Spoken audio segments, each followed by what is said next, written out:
ಮರಿಗೌಡ ಸ್ವಲ್ಪ ಸಿಮೆಂಟ್ ಅಂತ ಕಲ್ಸ್ಕೊಟ್ಬಿಡು. ಹೋಗೋಗು ಬೇಗ. ಏನು ಮಾಡ್ತೀರಾ ನೀವು? ಓ ಅಬ್ಬಬ್ಬಬ್ಬಬ್ಬಬ್ಬ, ಏನ್ ದೊಡ್ಡಣ್ಣ, ಸಕ್ಕದಾಗಿ ಬರ್ತಾ ಇದೆ ಮನೆ, ಬಹಳ ಚೆನ್ನಾಗಿ ಕಾಣಿಸ್ತಾ ಇದೆ ಬಿಡು. ಅಲ್ಲ ಶಂಕರ, ಭೂಮಿ ಪೂಜೆಗೆ ಬರಲಿಲ್ವಲ್ಲ ನೀನು? ಎಲ್ಲಿ ದೊಡ್ಡಣ್ಣ, ನನ್ಗೆ ಇವಾಗ ಎಮ್ನಹಳ್ಳಿ ಗ್ರಾಮ ಪಂಚಾಯತಿಲಿ ಕೆಲಸ ಆಗೈತಲ್ಲ, ಹಂಗಾಗಿ ಅಲ್ಲೇ ಮನೆ ಮಾಡ್ಕೊಂಡಿದ್ದೀನಿ. ಹೂ ಕಣಪ್ಪ, ನಿಮ್ಮಪ್ಪ ಹೇಳಿದ್ರು. ಅದೇನೋ ಕಂಪ್ಯೂಟರ್ ಆಪರೇಟರ್ ಆಗ್ಬಿಟ್ಟಿದೆಯಂತೆ. ಬಾಪ, ಮನೆ ಪ್ಲಾನ್ ಎಲ್ಲ ತೋರಿಸ್ತೀನಿ, ಬಾ ನೋಡೋಣ ಬಾ. ನೋಡಿ ಶಂಕರು, ಇದು ಒಂದು ದೊಡ್ಡ ಹಾಲ್ ಕಣಪ್ಪ. ಆ ಕಡೆ ಬಾಗ್ಲ ಆಯ್ತಲ್ವಾ? ಬಾ ಇಲ್ಲಿ, ಬಾ. ಇಲ್ಲಿ ಟಿವಿ ಇಡಕ್ಕೆ ಜಾಗ ಅಲ್ಲೈತಲ್ಲ, ಮಾಸ್ಟರ್ ಬೆಡ್ರೂಮ್. ಇದು ಅಡಿಗೆ ಮನೆ, ಇದು ಪಕ್ಕದಲ್ಲಿ ಊಟ ಮಾಡಕ್ ಜಾಗ. ಚೆನ್ನಾಗಿ ರೆಡಿ ಹಾಕಡೆ. ಇದು ನನ್ನ ಮಗನಿಗೆ ರೂಮ್ ಕಣಪ್ಪ, ದೊಡ್ಡವನ್ಗ. ಪೇಟೆಯಿಂದ ಯಾವಾಗ ಬರ್ತಾನೋ ಗೊತ್ತಿಲ್ಲ. ಆಮೇಲೆ ಮದುವೆ ಗಿದ್ವಿ ಆಗ್ಬಿಟ್ರೆ ಬೇಕೇ ಬೇಕಣ್ಣ, ಅದಕ್ಕೆ ಸೂಪರ್ ಆಗಿ ಕಟ್ಟಿಸ್ತಾ ಇದ್ದೀನಿ. ಚೆನ್ನಾಗಿ ನೋಡು, ಆ ರೂಮ್ ನಮ್ ಸಣ್ಣನಿಗೆ ಕಣಪ್ಪ. ಆ ಕಡೆ ಇದೆಯಲ್ಲ, ಅಲ್ಲಿ ಇವಾಗ ಮನೆಗೆ ಯಾರಾದ್ರೂ ನೆಂಟರ್ ಪಂಟ್ರು ಬರ್ತಾರೆ, ಯಾವ್ದಕ್ಕೂ ಇರ್ಲಿ ಅಂತ ಆ ಕಡೆ ಒಂದ್ ಕಟ್ಟಿಸ್ತಾ ಇದ್ದೀನಿ. ಇನ್ನು ಹಿಂದಕ್ಕೆ ದೊಡ್ಡ ಕೊಟ್ಟಿಗೆ ಕಟ್ಟಿಸ್ತಾ ಇದ್ದೀನಿ, ದನ ಕರ ಎಲ್ಲ ಕಟ್ಟಾಕಕ್ಕೆ. ಅಲ್ಲ ದೊಡ್ಡಣ್ಣ, ಸಂಡಾಸೆ ಕಾಣಿಸ್ತಿಲ್ವಲ್ಲ, ಏನ್ ಐಡಿಯಾ ಮಾಡಿದ್ಯಾ? ಸಂಡಾಸ? ಛೀ ಛೀ ಛೀ ಛೀ. ಏಯ್, ಮನೇಲಿ ಯಾವನನ್ನ ಸಂಡಾಸ್ ಕಟ್ತಾರಲ್ಲ ನೋಡು, ನಮ್ಗೆ ಈ 4 ಗೋಡೆ ನಡುವೊಳಗೆ ಬರೋದೇ ಇಲ್ಲ. ಈಗ ನಮ್ಗೇನಿದ್ರು ಬಯಲೇ ಸರಿ, ಕುಂತ್ಕೊಂಡ್ಬಿಟ್ರೆ ಸ್ವರ್ಗ ಕಂಡ್ಲ. ಏನ್ ದೊಡ್ಡಣ್ಣ, ಹೊಸ್ದಾಗ್ ಮನೆ ಕಟ್ಟಿಸ್ತಾ ಇದ್ಯಾ, ಈ ಕಾಲಕ್ಕೆ ತಕ್ಕಂಗ್ ಮಾಡಿಸ್ಬಾರ್ದಾ? ಇನ್ನು ಯಾವ ಕಾಲದಲ್ಲಿ ಇದೆಯಾ ನೀನು? ಹೊರಗಡೆ ಸಂಡಾಸ್ಗೆ ಹೋಗ್ಬಾರ್ದು ದೊಡ್ಡಣ್ಣ. ಸರ್ಕಾರದವ್ರು ಸಂಡಾಸ್ ಕಟ್ಸಕ್ಕೆ ಅಂತಾನೆ ದುಡ್ಡು ಕೊಡ್ಬೇಕಾರೆ ಯಾಕೆ ಹಿಂಗ್ ಮಾಡ್ತಿದ್ಯಾ ನೀನು? ಹೊಸ್ದಾಗ್ ಮನೆ ಕಟ್ಟಿಸ್ತಾ ಇದ್ದೀನಿ ಅನ್ಬಿಟ್ಟು ಬಗಲಲ್ಲೇ ಯಾರನ್ನ ಸಂಡಾಸ್ ಕಟ್ತಾರೆ ನಾವು ದಡ್ಡ. ನೋಡು, ಮನೆ ಒಳಗಡೆ ಈ ಗಲೀಜು ಪಲೀಜು ಎಲ್ಲ ಇಟ್ಕೋಬಾರ್ದು ಕಣ್ಲ. ಏನ್ ದೊಡ್ಡಣ್ಣ, ಮನೆ ಸ್ವಚ್ಛವಾಗಿರ್ಬೇಕು ಅಂತ ಇರೋ ಕಾಳಜಿ ಊರ್ ಬಗ್ಗೆ ಇಲ್ವಲ್ಲ? ಹಿಂಗಾದ್ರೆ ಹೆಂಗೆ ಹೇಳು? ದಿನ ಬೆಳಿಗ್ಗೆ ಸೊಂಬಿಡ್ಕೊಂಡು ಊರೆಲ್ಲ ಅಲ್ದಾಡಿದ್ರೆ ಏನ್ ಚಂದ. ಬಾ, ನಮ್ಮ ಪಂಚಾಯತಿ ಆಫೀಸ್ಗೆ ಹೋಗೋಣ, ನಿನ್ಗೆಲ್ಲ ವಿವರವಾಗಿ ಹೇಳ್ತೀನಿ. ಬಾ, ಹೊರಗಡೆ ಹೊಟ್ಟು ಬರ್ತೀನಿ. ಕೆಲಸ ಮಾತ್ರ ಯಾವುದೇ ಕಾರಣಕ್ಕೂ ನಿಲ್ಬಾರ್ದು, ಬೇಗ ಬೇಗ.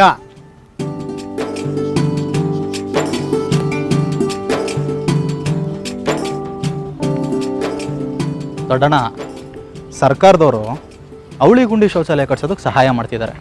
ಅದರಿಂದ ಮನೆ ಸ್ವಚ್ಛವಾಗಿರೋದಲ್ಲದೆ ಊರನ್ನು ಸ್ವಚ್ಛವಾಗಿಟ್ಕೋಬೋದು. ನೀನು ಚೊಂಬಿಡ್ಕೊಂಡು ಅಲ್ಲೆಲ್ಲ ಪೊದೆಗೆ ಹೋಗೋದು, ಮಕ್ಕಳು ಆಟ ಆಡೋಕೆ ಹೋಗೋದೆಲ್ಲ ಹೊಲ್ಸು ಮಾಡ್ಕೊಂಬರೋದು, ಕತ್ಲಲ್ಲಿ ಹೆಣ್ಮಕ್ಳು ಬಯಲಿಗೆ ಹೋಗೋದು, ಅಲ್ಲಿ ಪುಂಡು ಪೊಗರಿಗಳ ಕಾಟ, ಇದೆಲ್ಲ ಬೇಕಾ ನಿನಗೆ? ಮರ್ಯಾದಸ್ತ್ರ ಮನೆಯವ್ರು ಮಾಡೋ ಕೆಲಸನ ಇದು, ಹೇಳು? ನನಗೆ ಯಾರೋ ಹೇಳಿದ್ರು ಅಂದ್ಬಿಟ್ಟು ನಮ್ಮೂರಲ್ಲಿ 8 ಜನ ಶೌಚಾಲಯ ಕಟ್ಟಿಸ್ಕೊಂಡ್ರು. ಆದರೆ ಇವಾಗ ಏನಾಗಿದೆ ಗೊತ್ತಾ, ಕೆಲವರು ಅದರಲ್ಲೇ ಕುರಿ ಕೋಳಿ ಸಾಕ್ತಾವ್ರೆ, ಕೆಲವರು ದವಸಾಧಾನ್ಯ ಶೇಖರಣೆ ಮಾಡ್ತಾವ್ರೆ, ಇನ್ನು ಕೆಲವರು ಸೌದೆ ಜೋಡಿಸ್ತಿರ್ತಾವ್ರೆ. ಅದು ಬಿಟ್ಟರೆ ಶೌಚಾಲಯ ಉಪಯೋಗಿಸ್ತಾ ಇರೋದು ನಾ ಕಾಣಪ್ಪ. ಏನು ದೊಡ್ಡಣ್ಣ, ಅದು ದೊಡ್ಡ ತಪ್ಪು ದೊಡ್ಡಣ್ಣ. ಮನೆ ಇರೋದು ಹೇಗೆ ವಾಸ ಮಾಡೋದಕ್ಕೋ ಹಾಗೆ ಶೌಚಾಲಯ ಕೂಡ. ಶೌಚಾಲಯವಾಗಿ ಬಳಸಬೇಕು ನಾವು ಅದನ್ನು. ನಿಮ್ಮ ಆರೋಗ್ಯ ಚೆನ್ನಾಗಿರಲಿ, ಊರು ಸ್ವಚ್ಛವಾಗಿರಲಿ ಅಂತ ಸಂಡಾಸ್ ಕಟ್ಸ್ಕೊಟ್ರೆ ಅದನ್ನೇ ಬಿಟ್ಬಿಡೋದ? ಅದಕ್ಕೆ ಬೈಯೋದು, ನಾಯಿ ಬಾಲಕ್ಕೆ ಎಷ್ಟೇ ದಬ್ಬೆ ಕಟ್ಟಿದ್ರು ಡೊಂಕೆ ಅದು ಅಂತ. ಊರಿನ ಸ್ವಚ್ಛತೆ ಕಾಪಾಡ್ಕೊಳ್ದೇ ಇದ್ರೆ ನಮಗೂ ಹಂದಿಗಳಿಗೂ ಏನು ವ್ಯತ್ಯಾಸ ಹೇಳು? ಬಾ ನೋಡಪ್ಪ, ನೀನು ಹೇಳ್ದೆ ಅಂತ ನಾನು ಶೌಚಾಲಯ ಕಟ್ಸ್ತೀನಿ. ನೀನು ಕಂಡಂಗೆ ನಮ್ಮೂರಲ್ಲಿ ನೀರಿಗೆ ಸಾನೆ ನೀರೇ ಬರಕ್ಕಿಲ್ವಲ್ಲ. ಅರಮನೆ ಥರ ಶೌಚಾಲಯ ಕಟ್ಬಿಟ್ಟು ನೀರು ಬರಲಿಲ್ಲ ಅಂದರೆ ಸಮಸ್ಯೆ ಆಗಿಕ್ಕಿಲ್ವಾ? ಆ ಸಮಸ್ಯೆ ಎಲ್ಲ ನನ್ನ ತಲೆ ಮೇಲೆ ಹಾಕೊಂಡ್ಲ. ಅಲ್ಲ ದೊಡ್ಡಣ್ಣ, ಸಮಸ್ಯೆ ಅಂದಮೇಲೆ ಅದಕ್ಕೊಂದು ಪರಿಹಾರ ಅಂತಲೂ ಇರುತ್ತೆ ತಾನೆ? ಹಾಗೇನೆ ನಮ್ಮ ಗ್ರಾಮೀಣ ಕುಡಿಯೋ ನೀರು ಮತ್ತು ನೈರ್ಮಲ್ಯ ಇಲಾಖೆಯವರು ಪರಿಹಾರ ಅನ್ನೋ ಸಹಾಯವಾಣಿ ಕೂಡ ಇಟ್ಟಿದ್ದಾರೆ. ಹೌದಾ?